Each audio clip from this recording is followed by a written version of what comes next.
Voaden.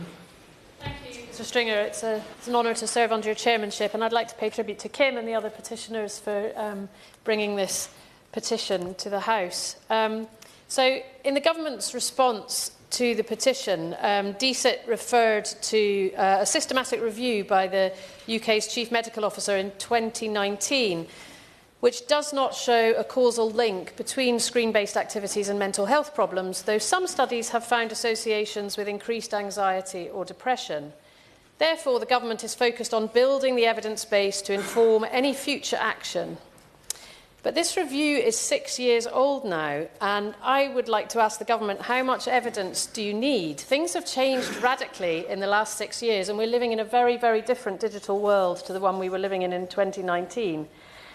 So some of the evidence I've read in preparation for this debate includes a 65% rise in mental health admissions to hospital. This is all among under 18s. A staggering 638% increase in admissions for eating disorders among girls of 11 to 15. A 50% rise in childhood myopia. An increase of 56% in ADHD diagnosis since the widespread adoption of smartphones. An increase of 27% in just the last 2 years in the number of children with speech and language challenges, and a rise in obesity which sees around a quarter of children leaving primary school now judged to be overweight or clinically obese. Evidence from the UK, from Japan, Canada, Australia, it's all there and it's growing.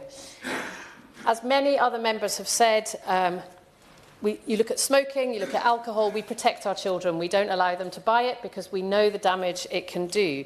Just because the damage of mental health is not quite as visible as a damaged lung or a damaged liver due to sclerosis, just because you can't see it and measure it and photograph it, it doesn't mean that that evidence isn't there. We can see it all around us. This morning I spent some time talking to the mental health leads in Devon, and they talked about the difficulty in employing enough psychologists and psychiatrists to cope with the mental health crisis among the children in Devon. So this was about children's mental health. All the vacancies they have and the ever-increasing need, just get growing and growing and growing, the need of children for mental health support. And while it's right that we give children the mental health care they need, that they're asking for and that parents are asking for, surely we have to look at this the other way around and say we have to stop this rising trend. We have to look at the cause. We have to turn it on its head. We owe it to our children.